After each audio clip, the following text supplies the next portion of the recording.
سب سے پہلے تو یہ علیمہ خان کا جو آج ابھی بیان ابھی سامنے آیا جس میں انہوں نے یہ بات کی کہ محسن نقوی نے واردات کی، جھوٹی گارنٹیاں دیں، وہ تحریک انصاف کے لوگ سامنے آئے جن کے ساتھ یہ وعدہ ہوا تھا، جو دھرنے ختم کیے گئے تھے، اس دو نمبری پہ آپ کیا کہیں گے؟ محسن نقوی صاحب کا معاملہ جی، محسن نقوی صاحب کسی بھی صورت میں نا عمران خان صاحب کے ویلوشر نہیں ہو سکتے. وہ خصوصی ایلچی ہیں صرف اور صرف سید آصف منیر شاہ صاحب کے. اس کے علاوہ وہ اور ان کی جو دوسری وفاداری ہے وہ ہے آصف علی زرداری صاحب کے ساتھ، اور تیسری ان کے ساتھ کسی قسم کی کوئی وفاداری نہیں ہے. اور اس لیے اگر کوئی یہ سمجھتا ہے کہ محسن نقوی صاحب کوئی ایسا کام کریں گے جس سے عمران خان کو فائدہ پہنچے یا پاکستان تحریک انصاف کو فائدہ پہنچے، یہ تو نہیں ہو سکتا. اور نہ ہی وہ کوئی ایسا کام کریں گے، اگلی بات بتا دوں، کہ جس سے نون لیگ کو فائدہ پہنچے یا شریف فیملی کو فائدہ پہنچے. وہ اس وقت دو کام کر رہے ہیں. وہ آئے ہیں سید آصف منیر شاہ صاحب کے جو ہے ان لاس کی وجہ سے، اور وہ اس سیٹ پہ ہیں، اور انہوں نے بطور وزیر اعلیٰ پنجاب جو ہے ان کے دور میں 9 مئی فالس فلیگ ہوا، اور ان کی ٹیم ابھی تک انٹیکٹ ہے. 9 مئی والی، 26 نومبر والی، مرید کے والی، وہ سارے کے سارے پلیئرز جو ہیں وہ انٹیکٹ ہیں. ان سب کو وہ لک آفٹر کر رہے ہیں، اور کبھی پنجاب میں، کبھی اسلام آباد میں، اور کبھی کہیں اور کبھی کہیں، اور ان سب کو وہ دیکھ رہے ہیں. اس لیے اگر پاکستان تحریک انصاف کا کوئی رہنما، کوئی لیڈر، کوئی عہدیدار اگر یہ سمجھتا ہے کہ جناب وہ محسن نقوی صاحب کے ذریعے کو بہت بڑا ریلیف حاصل کرنا چاہ رہا تھا، اور محسن نقوی صاحب نے بہت بڑے کوئی کارہائے نمایاں سر انجام دیے ہیں، تو میرا خیال ہے کہ اس سے بڑا بے وقوف کوئی اور ہو نہیں سکتا. اور اس کی لائلٹی کم از کم عمران خان کے ساتھ نہیں ہو سکتی، کیونکہ عمران خان صاحب بہت اچھی طرح جانتے ہیں، اور بلکہ سارے جانتے ہیں، سب جانتے ہیں کہ کون کس کا پلیئر ہے. اور اس لیے یہ کہنا کہ 26 نومبر بھی ہوا پی ٹی آئی کی وجہ سے، یا بشرا بی بی کی وجہ سے، یا عمران خان کی وجہ سے، 9 مئی بھی انہی کی وجہ سے ہوا، عمران خان جیل بھی انہی کی وجہ سے ہیں، اور عمران خان کے خلاف جھوٹے مقدمات بھی عمران خان نے خود بنائے ہیں. ان کی آنکھ بھی عمران خان نے خود ہی خراب کر لی ہے اپنی، اور اس میں بھی علیمہ خان کا ہاتھ ہے، اس کی فیملی کا ہاتھ ہے. اگر اس کی فیملی یہ نہ کہتی تو یہ ہو جاتا، اگر اس کی فیملی یہ شرط نہ رکھتی تو یہ ہو جاتا. تو سوال یہ پیدا ہوتا ہے کہ یہ یزید و شمر ہیں، میں اسٹریٹ فارورڈ کہوں گا، یہ یزید و شمر ہیں، ان میں کوئی شرم حیا نہیں ہے، کوئی رحم نہیں ہے، کچھ بھی نہیں ہے ان کے پاس. اس لیے یہ بجائے اس کے کہ عین اس وقت آپ یہ دیکھیے گا کہ عین اس وقت جب عمران خان کی ایک آنکھ ضائع ہو گئی، اور ابھی تک آج تک کی اطلاع کے مطابق وہ کہتے ہیں کہ مجھے نظر نہیں آ رہا، اور اس وقت جب احتجاج ہو رہا تھا اور پارٹی فیملی سارے کے سارے احتجاج کر رہے تھے دنیا بھر میں، تو اس وقت گنڈا پور صاحب آتے ہیں، شیر افضل مروت آتے ہیں، اور وہ آ کر صورتحال کو ڈائیورٹ کرتے ہیں، اور ڈائیورٹ کر کے کہتے ہیں کہ یہ تو سارا کچھ ہوا ہی علیمہ خان کی وجہ سے، اور عمران خان کی وجہ سے، اور ان کی فیملی کی وجہ سے ہے. اس وقت یہ ہو چکے، یہ بشرا بی بی کی وجہ سے ہوا ہے. یہ سارے ڈھکوسلے ہیں اور کچھ بھی نہیں ہے. بالکل صحیح بات. اچھا، اس میں کیا خطرہ ہے عمران خان صاحب سے ملاقات کروانے کا، ڈاکٹر کے نام ملوانے کا؟ کیونکہ خدشات بہت سارے ہیں. ابھی ڈاکٹر عثمان نے بھی کہا، ان کی بہن نے، کہ کچھ زہر کا انجیکشن دینے کی بات ہے. اب جس طرح یہ چھپایا جا رہا ہے صابر بھائی، یہ کوئی اتنا بڑا معاملہ نہیں ہے ایک ڈاکٹر کو بھیجنا. کسی ڈاکٹر کو بھی عمران خان کے وہ بھیج سکتے تھے، 2 ڈاکٹر ہیں ان میں سے کسی کو بھیج دیتے. جس طرح وہ کہہ رہے ہیں ہم نے لائیو ویڈیو دکھائی عمران خان کی رات علاج کروانے کی، بیرسٹر گور کو یا کسی اور کو بھی. اگر یہ بھیج دیں تو اس میں مسئلہ کیا تھا؟ آخر یقینی طور پر کچھ نہ کچھ ایسا ہے جو چھپایا جا رہا ہے. میں نے سب سے پہلے میں نے اس بارے میں کہا تھا، اور ٹویٹ بھی کیا تھا، اور پروگرام بھی کیا تھا، کہ عمران خان کے ساتھ غلط نہیں ہوا، بلکہ کچھ زیادہ غلط کر بیٹھے ہیں یہ لوگ. اور اس لیے کہ اس کے بعد پھر ڈاکٹرز نے تصدیق کی کہ یہ جو آنکھ کی بنائی گئی ہے، یہ پرائمری وجہ یہ نہیں ہے اس کی وجہ کوئی اور ہے جس کی وجہ سے یہ بنائی گئی ہے. اور وہ خون کے لوتھڑے کیوں بنے، جسے کلاٹ بننا کہتے ہیں، بلڈ کلاٹنگ کیوں ہوئی. اور اس میں انہوں نے کہا کہ 3 وجوہات ہیں، اور ڈاکٹرز آج بھی اسی بات پر قائم ہیں کہ اور اس میں آپ کا کولیسٹرول کا مسئلہ ہے, آپ کا ہائی بلڈ پریشر کا مسئلہ ہے, آپ کے دل کے معاملات ہیں. یہ 3 وجوہات ہو سکتی ہیں. اور وہ کیوں ہوئی؟ کیونکہ عمران خان آخری ملاقات تک 2 دسمبر سے پہلے تک عمران خان بالکل فٹ تھے, اور انہوں نے کبھی بھی ان کا بلڈ پریشر وغیرہ کبھی بھی وہ نہیں ہوا, انسٹیبل نہیں ہوا.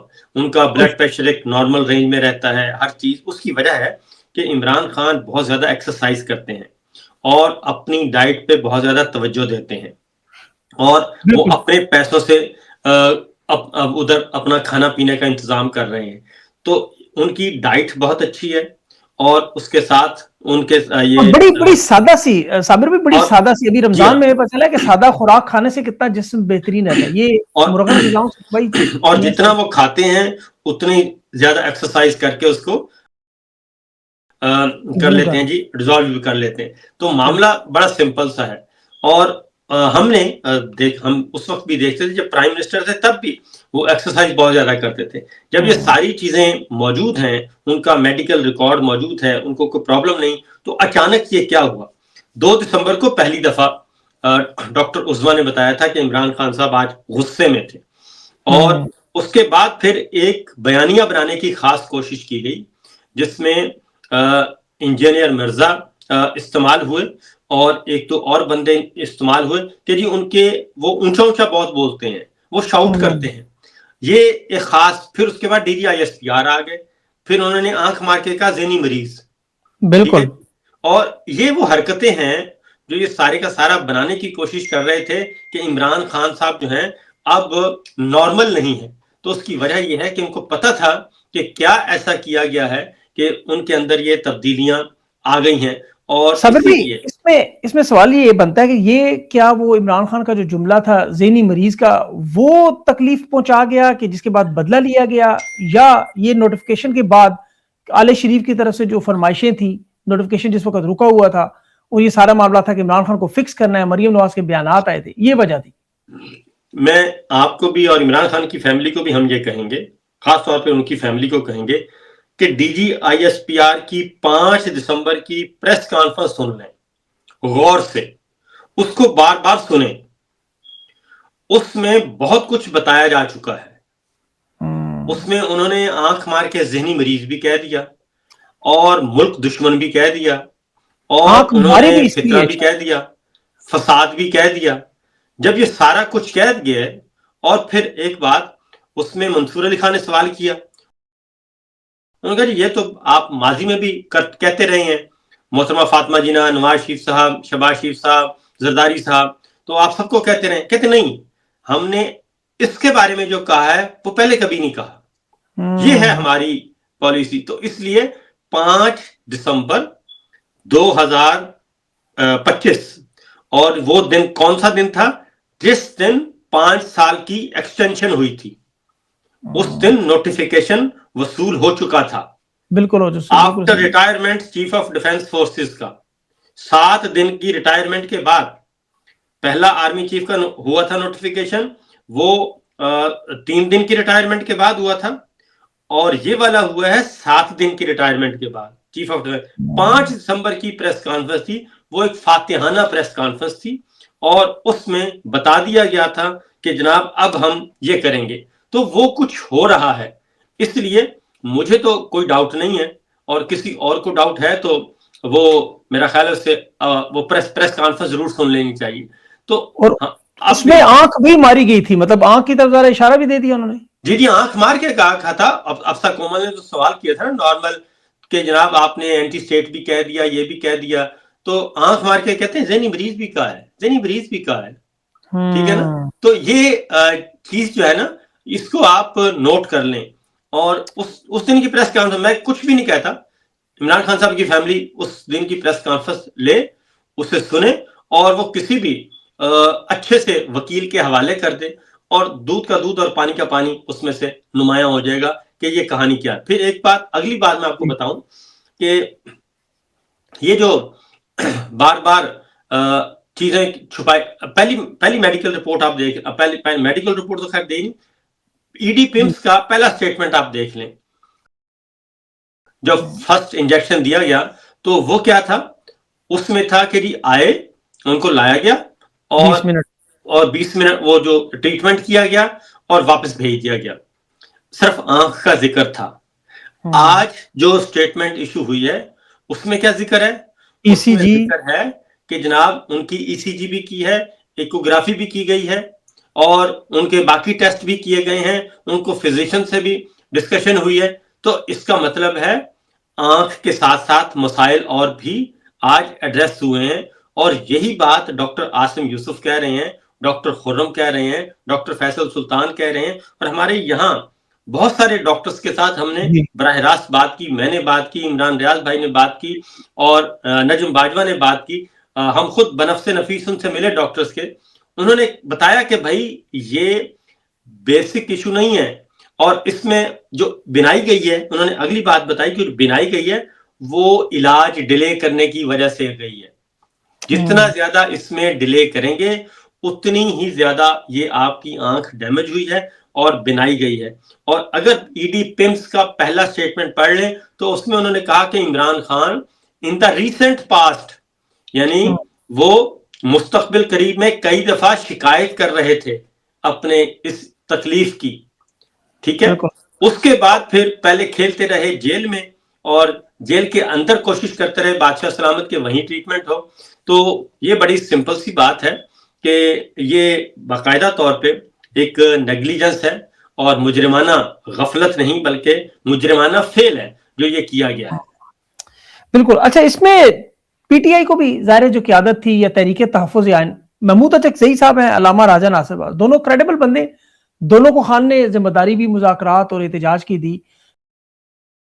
پہلے تو یہ جس طرح کے پی ہاؤس میں پارلیمنٹ میں بند ہوئے, احتجاج جب پیک پہ تھا, انہیں بھی کیا اسی طرح کی کوئی گولی دی گئی, وہ رپورٹس جعلی دکھائی گئی اور یہ تسلیم کر گئے ان لوگوں کی بات؟ دیکھیں بات یہ ہے کہ یہ بیچارے سارے پولیٹیشنز ہی ہیں نا, اور اعتبار کرنے والے لوگ ہیں نا, کیونکہ اگر آپ کو کوئی کہہ دے آ کے, بہت ہی پکے منہ سے آ کے کہہ دے کہ جناب نہیں فکر نہ کریں سر یہ نہیں ہے, تو ہماری بات آپ سنیں, ہماری بات مان لیں. تو انہوں نے کہہ دیا, اچکزئی صاحب نے مان لیا کہ ٹھیک ہے مجھے یہ کہہ دیا گیا ہے, اور انہوں نے اپنی بات کر دی. تو اس کا مطلب یہ ہرگز نہیں ہے کہ ہمیں کسی پہ شک کرنا چاہیے. میں آپ کو کہہ دیتا ہوں, آپ مجھ پہ, میرا اور آپ کا ایک تعلق ہے, تو میں جو بات کہوں گا یا آپ مجھے کہیں گے تو ہم مان لیں گے. لیکن ہمیں جس نے بتایا ہے وہ اگر جھوٹ بول رہا ہے تو اس میں میرا اور آپ کا قصور نہیں ہے. تو پرابلم یہی ہے کہ جھوٹ تو پیچھے بولا جا رہا ہے. اور اس کے ساتھ ہی آپ یہ بھی دیکھیں نا کہ D D I S P R کا اور آل شریف کا ایک ہی بیانیہ ہے, فتنہ فساد فتنہ فساد. اور اس کے ساتھ ہی اب زرداری صاحب بھی اس میں شریک ہوئے, اور انہوں نے بھی کہا کہ جناب وہ جیل میں ایک آنکھ کہتا ہے آنکھ میں درد ہوتا ہے. تو یہ مذاق جو اڑا رہے ہیں اس کا مطلب بڑا کلیئر ہے کہ یہ سارے ایک ہی کشتی میں سوار ہیں, اور پھر وہی گریٹر ایجنڈا آ جاتا ہے کہ جناب عمران خان اگر جیل میں ہے تو ہم سب اقتدار میں ہیں. اور میں آپ کو بتا دوں کہ رانا ثناء اللہ صاحب نے تو بیان بھی کر دیا نا, رانا صاحب نے کہا کہ دیکھیں جی وہ مذاکرات جو کامیاب نہیں ہوئے تو وہ مذاکراتی کمیٹی نے ہم سے 2 مطالبے کیے, ایک 26 نومبر کی تحقیقات کا اور 9 مئی کی تحقیقات کا. تو اس کا تو مطلب ہے کہ اگر اس کی تحقیقات ہوتی ہیں تو ہم سارے جیل میں ہوں گے اور عمران خان اقتدار میں ہوگا. تو یہ سارے کا سارا ایک جعلی نظام چل رہا ہے سبھی, اور اس کو بچانے کے لیے یہ کچھ بھی کر سکتے ہیں. ان کی جو مذاکرات کی ایفرٹس ہیں یا خان صاحب کو ڈیالہ جیل سے بنی گالا شفٹ کرنے کی یا کوششیں ہیں, خان کو جیل سے تو یہ نکالنا چاہتے ہیں. جو اگر صابر بھائی ملک کے حالات دیکھیں آپ, ابھی 48 گھنٹوں میں تقریباً 20 لوگ جو شہید ہوئے ہیں. ابھی بھی بلوچستان میں جو ہمارے فوجی جوان ہیں وہ کالعدم تنظیموں کی گرفت میں ہیں. کل ایک کرنل ایک سپاہی جو ہے وہ ایک اس میں کام آ گئے. پھر آج وہ کرک میں آپ کو پتا ہے ایمبولنس کل جو ہے وہ حادثے کا شکار ہوئی. آج پھر ایک اسی طرح کا معاملہ وادی تیرہ میں سیدھی گولیاں ماری جا رہی. مطلب ایک پورا ایک فساد مچا ہوا ہے. مطلب خان کے بغیر صرف معیشت نہیں, امن و امان, خارجہ پالیسی, آپ کھیلوں کا ایون حال دیکھ لیں, کرکٹ میں جو ذلت روزانہ ہو رہی ہے, تو خان کے بغیر کام تو نہیں چل رہا. خان کے بغیر نہیں سر, یہ عاصم منیر صاحب کے ہوتے ہوئے کام نہیں چل رہا. یہ میں بات آپ کو ٹیکنیکل کی ہے. میں دیکھیں بات یہ ہے, سمپل سی بات ہے, سبھی آپ نے ایک پروگرام کرنا ہوتا ہے, میں اپنا پروگرام کرتا ہوں, میں اپنے پروگرام اور یہ سارے کام چھوڑ کے میں کہوں کہ جی میں تو بہت اچھا ریسٹورانٹ چلا سکتا ہوں, میں تو بہت اچھا فوجی جنرل بن سکتا ہوں, اور میں سیکورٹی کمپنی بہت اچھی چلا سکتا ہوں, تو صحیح بات یہ ہم اپنا نہیں کام, ہو ہمارا اپنا کام کا بھی ستیاناش ہو جائے گا, اور جو ہم کرنے جائیں گے وہ بھی ستیاناش ہو جائے گا. دیکھیں سادہ, عاصم منیر صاحب اس وقت پاکستان کو ایک فل ٹائم, ہمیشہ سے جی فل ٹائم آرمی چیف کی ضرورت ہے, فل ٹائم چیف جسٹس کی ضرورت ہے, فل ٹائم وزیر داخلہ کی ضرورت ہے. ہم یہ کیا کر رہے ہیں, ہم نے 6 ٹوپیاں پہن لی ہیں. عاصم منیر صاحب کے سر پر اس وقت 3 ٹوپیاں ہیں. آرمی چیف وہ خود ہیں, چیف آف ڈیفنس فورسز وہ خود ہیں, اور اس کے بعد فیلڈ مارشل کی ٹوپی انہوں نے پہنی ہوئی ہے. پھر وہ ڈیفیکٹو رولر ہیں پاکستان کے, ٹھیک ہے, ان اناؤنسڈ جو ہے وہ چیف ایگزیکٹو ہیں, اور ہر ٹوپی انہوں نے خود پہنی ہوئی ہے. وہ کہتے ہیں کہ معاشی پالیسی میں چلاؤں گا, خارجہ پالیسی میری ہوگی, داخلہ پالیسی میری ہوگی, اور اطلاعات و نشریات کی پالیسی میری ہوگی, میڈیا پالیسی میری ہوگی. یہ ساری پالیسیاں وہ کہتے ہیں میں چلاؤں گا, اور وہ چلا رہے ہیں. اور اس کے بعد پھر کیا ہوگا, ان کا اصل کام کیا ہے, ان کا اصل کام ہے پاک افغان سرحد کو دیکھنا, پاک ایران سرحد کو دیکھنا, پاک چائنا سرحد کو دیکھنا, پاک انڈیا سرحد کو دیکھنا. یہ 4 سرحدوں کی حفاظت ہے ان کے ذمے, ٹوٹل یہ کام ہے ان کا. اس کے علاوہ ان کا کوئی کام نہیں ہے. بالکل صحیح بات. بالکل, یہ 4 سرحدیں ہیں, 4 سرحدوں کی حفاظت انہوں نے کرنی ہے. اور اس کے بعد آ جاتا ہے سمندری حدود, سمندری حدود کی بحریہ نے حفاظت کرنی ہے, فضائی حدود کی فضائیہ نے کرنی ہے. وہ اپنے حصے کا کام کریں, پاک فضائیہ اپنے حصے کا کام کرے, پاک بحریہ اپنے حصے کا کام کرے. لیکن یہ اپنا کام چھوڑ کے باقی سارے کام کر رہے ہیں. اس لیے یہ کہنا, کبھی وہ ایس آئی ایف سی, پہلے انہوں نے بیچا ایس آئی ایف سی کو 2 سال, اب اس کا ذکر تک نہیں ہوتا. وہ D D I S P or her تیسرے دن پریس کانفرنس کرتے تھے ایس آئی ایف سی کا, باقاعدہ طور پہ جو پریس ریلیز جاری ہوتے تھے وہ D D I S P R جاری کرتے تھے, اس کی کارکردگی بیان کی جا رہی ہوتی تھی. جب اس کا پتہ چلا کہ یہ تو ہے ہی نہیں کچھ, اور آئی ایم ایف نے کہہ دیا کہ یہ تو سارے کا سارا ایک فیک ہے اور اس کو بند کریں, اور یہ ساری انوالومنٹ جو ہے وہ اب ایس آئی ایف سی کا نام ہی نہیں ہے. وہ $100 ارب کی سرمایہ کاری کدھر گئی, یہ $100 ارب تو کیا $1 کروڑ کی سرمایہ کاری نہیں آ سکی. آپ کی خارجہ پالیسی ناکام ترین ہو چکی ہے. آپ 3 وزٹ کر چکے ہیں سعودی عرب کے, اور کراؤن پرنس آپ سے ملنے کے لیے تیار نہیں ہے. 11 وزٹ ہو گئے جی شہباز شریف کے ملا کے, 11 وزٹس ہو چکے ہیں, اور ابھی تک وہ آج انہوں نے لیبر ویزے بند کر دیے پاکستانیوں کے. تو بس کاظمی بات یہ ہے کہ ان کی خارجہ پالیسی کون سی خارجہ پالیسی ہے؟ سعودی عرب ناراض آپ سے, یو اے ای آپ کے ویزے بند, امریکہ آپ کے وہ لسٹ دی ہوئی ہے, امریکہ کے آپ بالکل شکنجے میں, اور صدر ٹرمپ کے. اس کے بعد چائنا سے آپ کے تعلقات خراب ہیں, رشیا سے آپ کے تعلقات خراب ہیں, ایران سے آپ کے تعلقات خراب ہیں, افغانستان سے آپ کے تعلقات خراب ہیں, انڈیا سے آپ کے تعلقات خراب ہیں. آپ کے 4 ہمسایہ ملک ہیں, چاروں سے آپ کے تعلقات خراب ہیں. اور آپ کہتے ہیں کہ جی دہشت گرد آتے ہیں آپ کے افغانستان سے. بھئی افغانستان سے دہشت گرد پاکستان آتے ہیں, وہ ازبکستان کیوں نہیں جاتے؟ ان کے جو 7 ریاستیں ہیں باقی, ان وہاں کیوں نہیں جاتے؟ ایران کیوں نہیں جاتے؟ انڈیا کیوں نہیں جاتے؟ چائنا کیوں نہیں جاتے؟ تو سمپل سی بات ہے کہ یہ حرکتیں اپنی حرکتوں سے جب تک باز نہیں آئیں گے, ان کو کچھ حاصل نہیں ہوگا. نقصان ہمارا ہو رہا ہے, میرا ہو رہا ہے, آپ کا ہو رہا ہے, پاکستان کا ہو رہا ہے, پاکستانیوں کا نقصان ہو رہا ہے. اور یہ اپنی ایک پاور پالیٹکس میں پڑے ہوئے ہیں کہ جناب میں ضرورت بن جاؤں, میں بس صف اول کا بن جاؤں اتحادی. صف اول کے اتحادی ہمارے پہلے بھی بنے تھے, انہوں نے بن کے کیا دیکھ لیا؟ حال کیا ہوا؟ بالکل صحیح بات ہے. ابھی اس صورتحال میں تحریک انصاف صابر بھائی ایک بڑی جماعت ہے, بے شک ابھی کمزور ہیں, ٹوٹے ہیں, لیکن ایک تو سہیل افریدی بھی ایک بہت بڑا آپ کو پتا ہے فیس ہے. پھر جو تحریک انصاف کی قیادت ہے, انہیں آپ کے خیال میں کیا کرنا چاہیے؟ عید تک انتظار کرنا چاہیے؟ جو رہائی فورس نوجوانوں کی جس کی بات ہو رہی ہے, یہ اپنی تیاری کریں عید کے بعد, یا ابھی کوئی ہنگامی بنیادوں پہ کام کریں؟ انہیں کیا کرنا چاہیے؟ یہ بھی ابھی کوئی تھوڑے سے کنفیوز لگ رہے ہیں. سر بات یہ ہے کہ ان کو ایک پولیٹیکل پارٹی ہے, اور پولیٹیکل پارٹی کو ایک اچھی تحریک کرنی چاہیے. عوامی تحریک ارینج کرنی چاہیے اور اس کے لیے لوگوں کو موبلائز کرنا چاہیے، کیونکہ پاکستان میں غربت، مہنگائی، بے روزگاری عروج پہ پہنچی ہوئی ہے اور پاکستان کا تاجر پریشان ہے، آپ کا کاروباری لوگ پریشان ہے، ٹرانسپورٹر آپ کے پریشان ہے، کسان آپ کے پریشان ہے، کوئی بھی ایسا سیگمنٹ نہیں ہے جو اس وقت پسا ہوا نہ ہو. تو ان کو چاہیے کہ بالکل ایک پولیٹیکل موو لے کر آرگنائز کریں. دیر ہو جائے گی لیکن وہ بہت اچھے طریقے سے ان کو کرنی چاہیے، اور جس کی آئین بھی اجازت دیتا ہے، قانون بھی اجازت دیتا ہے.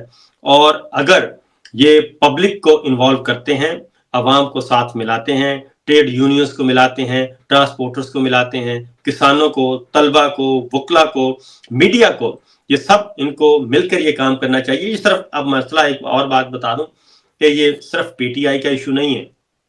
پی ٹی آئی تو مار کھا رہی ہے، پی ٹی آئی جیلوں میں بھی ہے، ان کے کارکن بھی، ان کے رہنما بھی، خواتین بھی، بزرگ بھی، بچے بھی، وہ تو جیلوں میں پڑے ہیں.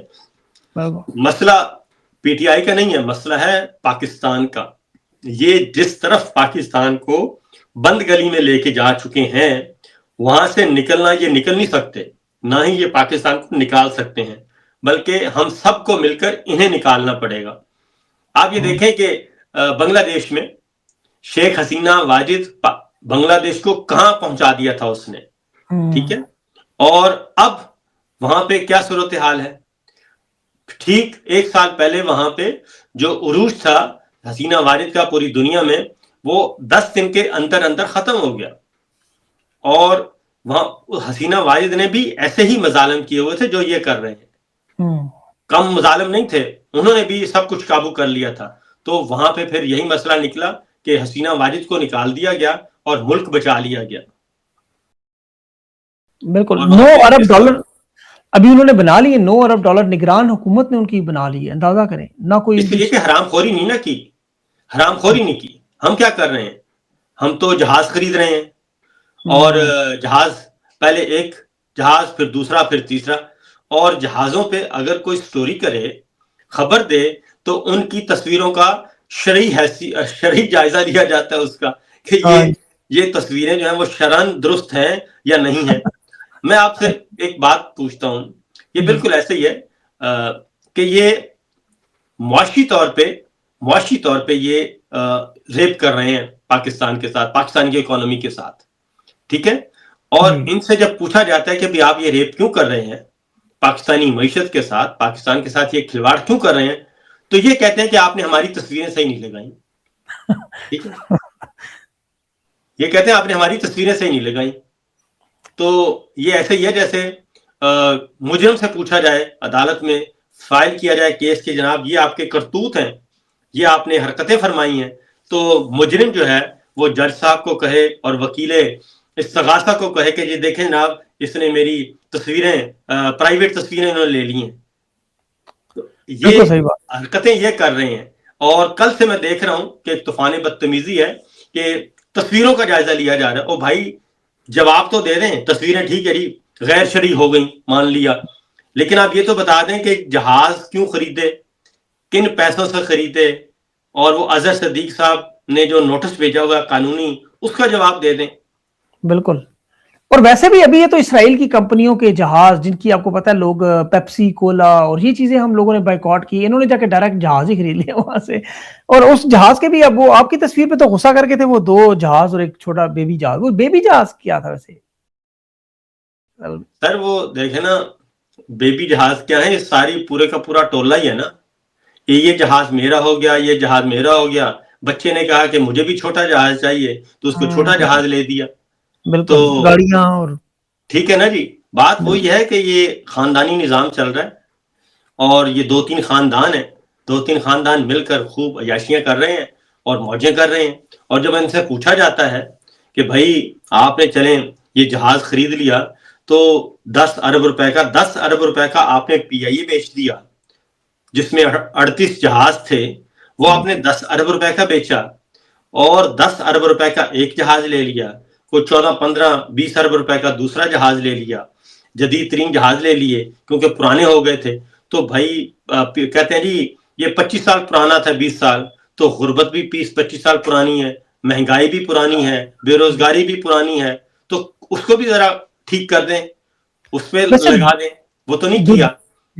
دنیا کے کسی ملک میں صابر بھائی, میں نے بڑی تاریخ کھنگالنے, چند افریقہ کے 2 ملک نظر ہیں جہاں اس طرح کا کوئی چھوٹا موٹا واقع ہے کہ 10 ارب کی پوری پی یہ بیچ دی جائے, 500 ارب سے زیادہ جس کے جہازوں کی ویلیو ہو, اسکریپ میں بھی شاید بکے تو اتنے زیادہ پیسے مل جائے, اور ایک جہاز 10 ارب کا خرید لیا جائے. مطلب یہ عقل جو ہے وہ بچپن میں 50-50 ہم دیکھا کرتے تھے, آپ کو یاد ہوگا 50-50 یا خاک, یہ حقیقی معنوں میں انہوں نے سچ مچ پاکستان کو شغلستان بنا دیا ہے. بالکل یہ سر شغلستان تو پھر بھی کوئی بہتر لفظ ہے, چلے وہاں پہ کھیل کود ہوتی ہے. یہ واقعہ میں آپ کو حقیقت بتاؤں, یہ پاکستان کی اکانومی کے ساتھ ریپ کر رہے ہیں, اس سے کم لفظ کوئی نہیں ہے. آپ یہ دیکھیں کہ 4 سال سے پاکستان میں سرمایہ کاری نام کی کوئی چیز نہیں ہے, کاروبار کوئی نہیں ہے. آپ کمپنیاں, غیر ملکی کمپنیاں چلی گئیں, تو ایس سی پی نے ایک بیان جاری کیا کہ جناب نہیں, یہ 125 کمپنیاں تو 1977 سے لے کے اب تک گئی ہیں. تو میں نے حساب کتاب لگایا تو پتا چلا کہ پہلے 2 کمپنیاں ایوریج پاکستان سے جا رہی تھیں, ایوریج 2 تھیں سالانہ, تو ان کے دور میں آ کے وہ تعداد ہو گئی ہے 7 کی. 7 کمپنیاں سالانہ پاکستان چھوڑ کے جا رہی ہیں غیر ملکی. تو ان کے پاس تو کوئی ایسی نہیں ہے شرم حیا. اس کی یہ ساری صورتحال کو آپ دیکھیں نا, وجہ ایک ہی ہے کہ ان کا ٹارگٹ کیا تھا. ان کا ٹارگٹ تھا کہ ہم نے پی ٹی آئی کو ختم کرنا ہے, ہم نے عمران خان کو ختم کرنا ہے, اور ہم نے یہ جو خاندان ہے اس کو ری انسٹال کرنا ہے. اور اس ایک خاندان کو ری انسٹال کرنے کے چکر میں اور اپنی ایک ایکسٹینشن کے چکر میں پورے کا پورا پاکستان کا معاشی نظام, معاشرتی نظام, عدالتی, وکالتی, صحافتی, سیاسی, پارلیمانی, سارے کے سارے نظام کا بیڑا غرق کر دیا. یہ رانا سنولا صاحب نے کہا تھا, آپ کو یاد ہوگا, کہ ہم آئینی, غیر آئینی, اسلامی, غیر اسلامی, جس حد تک بھی ہمیں جانا پڑا ہم جائیں گے, اور وہ جا کے دکھا رہے ہیں. اچھا ابھی جو جی انٹرنیشنل معاملات میں اگر صبر بھی دیکھیں, ایک تو غزہ میں بورڈ آف پیس میں ان کی شرکت ہوئی, وہاں سے انہیں تھپکیاں ملی. میرے فیورٹ فیلڈ مارشل شہباز شریف کے, آپ کو پتا ہے وہ جو ہوئی اسرائیل کے وزیر خارجہ کے ساتھ انہوں نے انڈر ون روف. ایران کا جو ابھی جنگ کا بھی معاملہ آپ کو پتا ہے تیار ہے تقریباً, اور نریندر مودی کا اسرائیل کا کل دورہ بھی شروع ہو رہا ہے.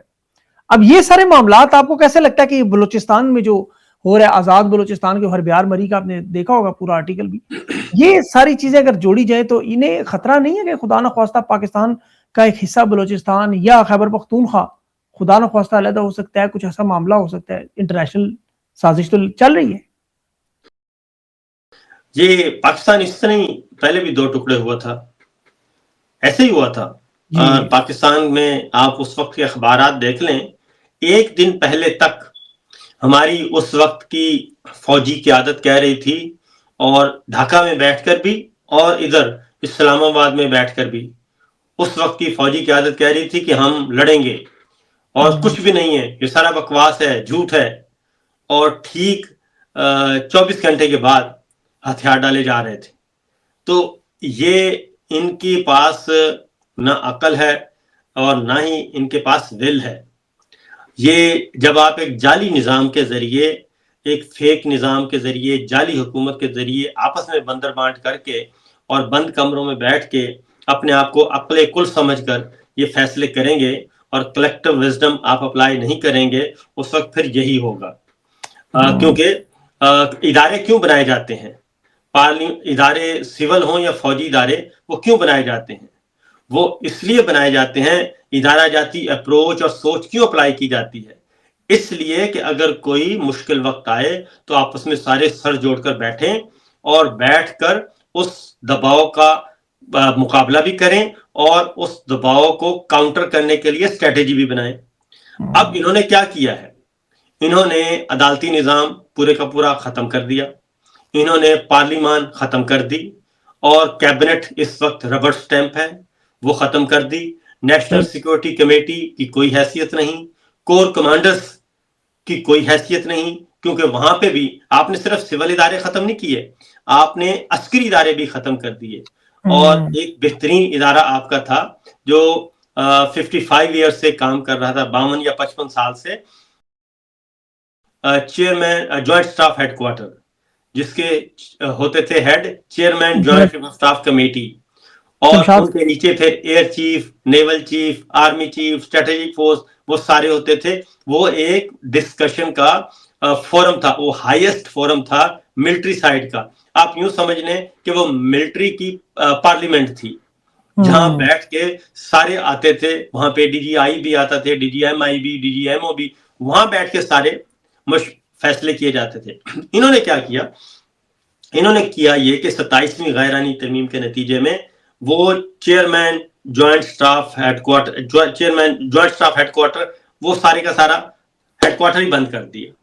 ٹھیک ہے کہ جناب بڑی انٹرسٹنگ بات آپ نے کی ہے, بڑی انٹرسٹنگ بات کی ہے آپ نے. واقعی میں ہوں سب کچھ, میں ہی بحریہ کے فیصلے کروں گا, میں ہی ایئر چیف فضائیہ کے فیصلے کروں گا, میں ہی اسٹریٹجک کے فیصلے کروں گا, میں ہی سارے فیصلے کروں گا, میں کسی کو جواب دہ نہیں ہوں, میں سب سے اوپر ہوں.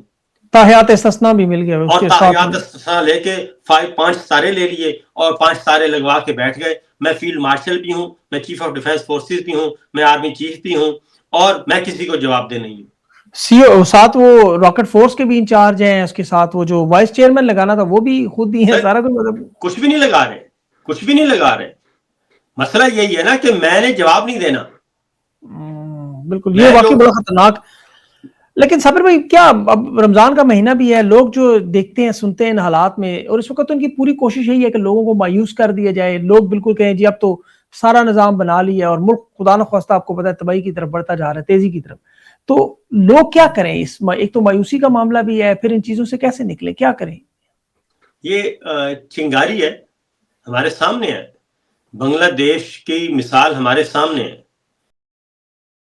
اور بڑی فٹ مثال ہے کہ وہاں پہ 1 منٹ کے اندر آپ کو بتاؤں وہاں پہ کیا تھا. 15 سال ان کی حکومت, تینوں الیکشن رگڈ, آرمی چیف اس کا اپنا, انٹیلیجنس چیف ان کا اپنا, چیف جسٹس ان کا اپنا, اور پولیس ان کی اپنی, پرائیویٹ پولیس ان کی اپنی, عقوبت خانے, جھوٹے مقدمات, پھانسیاں, سزائے موت, ساری اپوزیشن جیل میں. یہ سارا کچھ انہوں نے کر لیا تھا.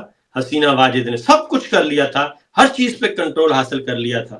لیکن صرف 10 دن لگے, جب وہ اس وقت کہ جب معاملہ بالکل یہ جو ہے نا جی وائرس جو ہے, یہ شعور کا ہی اندر پھیلتا رہتا ہے, اور اس کو ہلکی سی چنگاری چاہیے ہوتی ہے, وہ کسی بھی وقت بھڑک سکتی ہے, اور وہ بہت خوفناک ہوتی ہے. اور مجھے لگ رہا ہے کہ پاکستان میں یہ جب بھی بھڑکے گی تو یہ سنبھالی نہیں جائے گی.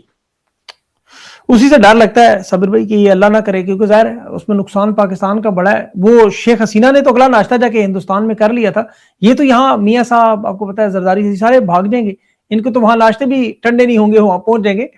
پاکستانیوں کا اس میں بڑا نقصان ہو جائے گا. ڈیفینیٹلی پاکستان کا نقصان ہو رہا ہے, جو اور کس کا ہو رہا ہے. ان میں حکمرانوں کا تو نہیں ہو رہا, ان کی تو جائیدادیں باہر ہیں, پراپرٹیز باہر ہیں, ہر چیز باہر ہے, بچے باہر ہیں, اور ڈیول نیشنلٹیز ہیں. یہ جتنے بھی ان کے افسران ہیں, وہ بھی سیاستدان ہیں, وہ بھی جتنی بھی رولنگ کلاس ہے, یہ سارے فٹ ہیں باہر. ان کو کوئی مسئلہ نہیں ہے, ان کو کسی نے نہیں پوچھنا, اور نقصان پاکستان کا ہی ہوتا ہے, اور کس کا ہونا ہے. بالکل صابر بھائی آپ نے بڑی انٹرسٹنگ باتیں کی ہیں, اور اللہ کرے کہ یہ پاکستانیوں کو سمجھ آئے کہ یہ اصل میں ان کا معاملہ, یہ ان کا مستقبل ہے, ان کی سروائیول کی جنگ ہے, اور اس میں اپنی بقا کے لیے یہ خود پرامن انداز میں کھڑے ہو کر اس ملک کو بھی بچائیں اور اپنے آپ کو بھی. صابر بھائی بہت بہت شکریہ آپ کا, آپ نے اپنا قیمتی وقت دیا. انشاءاللہ دوبارہ آپ سے ضرور جڑیں گے, اور بہت ساری اور چیزیں بھی ہیں وہ بھی آپ سے انشاءاللہ اگلی ایپیسوڈ میں ڈسکس. انشاءاللہ جی, بہت بہت شکریہ.